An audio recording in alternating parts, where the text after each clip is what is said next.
Hello, friends and followers. Well, here we have the venerable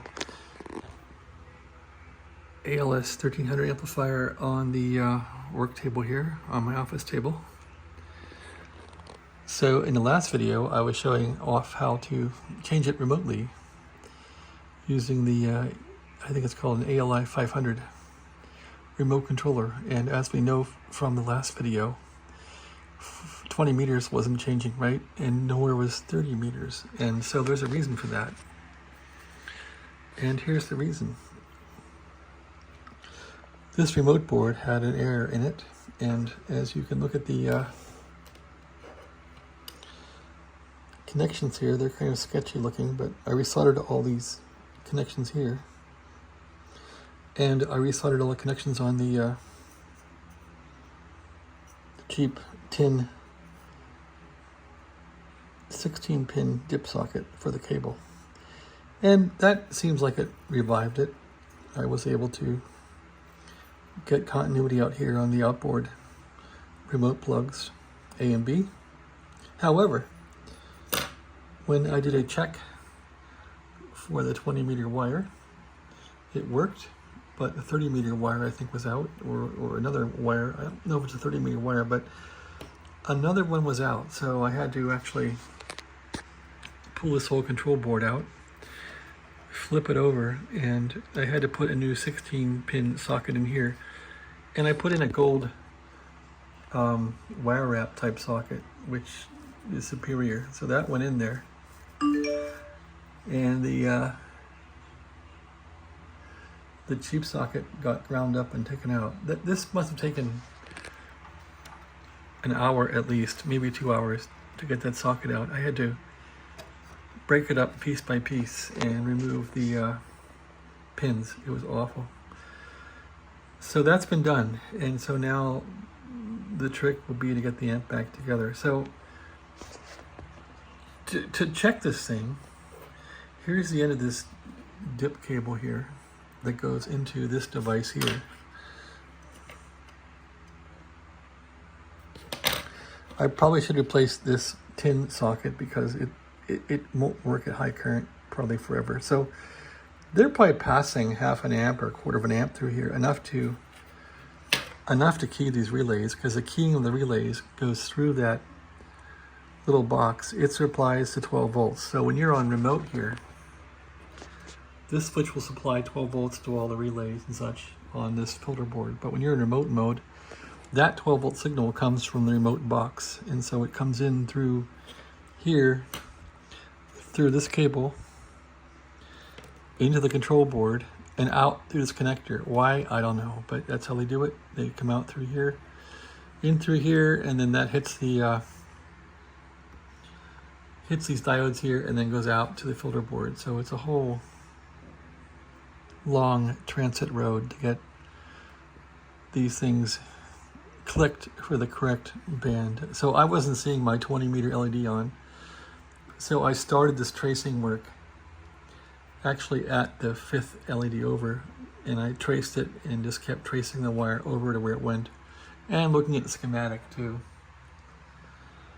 And I found that it came in through here, out through here, into the remote, and I found I had one bad connection here for the, I think 30 meter or some other band. I'm not sure which one it is. Maybe it's 40. And I had a bad connection through here. So, and this one was a 20-meter connection. So that should all resolve when I get this amp back together. So that's where I'm at on this thing. This control board isn't hard to get out. Just take the screws out, and there's 6,000 million plugs to take out. Just label them all, and the control board comes out. You can flip it over and work on it. The soldering job on this board is terrible, though. I mean, it's works, but the solder is awful. In fact, it looks like this solder. It looks all burned or something. So yeah, I might have to take out this socket here and put a new one in. I hope not. But the way to get these out is you try and solder suck this out, but that never works. You still can't get it out. So the way I get these sockets out is I break them up.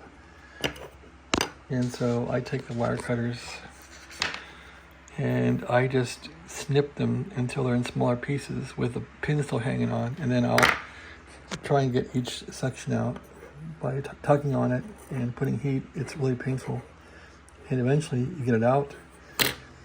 And then to get these holes so that they're clean, once the socket's out, you actually have to put more solder on here and then suck it out with the solder sucker. It's really tedious. So that's what I did. Here's the solder sucker. You just put it on here, heat it up, and out it goes. It's very tedious. It took me like probably an hour and a half to get this thing out and a new one in here. So that's my update. I'm going to start putting the amp back together now and see if it goes with the little controller, but I've had to really yank this thing apart again. Not that bad, but it's not as bad as putting in finals. I think the guy I bought this from put in the finals. God bless him, man. I just don't want to blow the amp up, so I wanted to work on entirely automatic mode without mistakes. So I never have to flick the dance switch. I want the flex to do it, and that will manage my mistakes. I won't have any because the flex radio will decide what band the amplifier goes on. So that's the motivation here. Anyway, yeah, I'm going to put it back together. And again, recapping, when you remote, the actual 12 volts to key these or bring these relays up or down comes in through the remote plugs through here on the back, goes into this dip socket here, which is a cheap tin socket, through this dissipator cable into the CB1 board. And basically these are just wired together. There's no special wiring. You can check the traces go from here to here. It goes out through here into the switchboard here, and then directly out through here. So the way the little board knows that it's not remote is it'll sense a voltage coming up through these lines. It'll sense a voltage on one of those lines, and it knows you're not remote. So that's how they do that. So when you put the switch in remote, it just disconnects all the voltage. That's all it really does. So I hope that helped you fix your ALS-1300 or 600 or whatever you got there at home. Taking these sockets out is painful. This board, working on this board and unsoldering components, especially a 16-pin dip socket, heaven help you. All right, it was awful. Thanks for watching. Have a great day.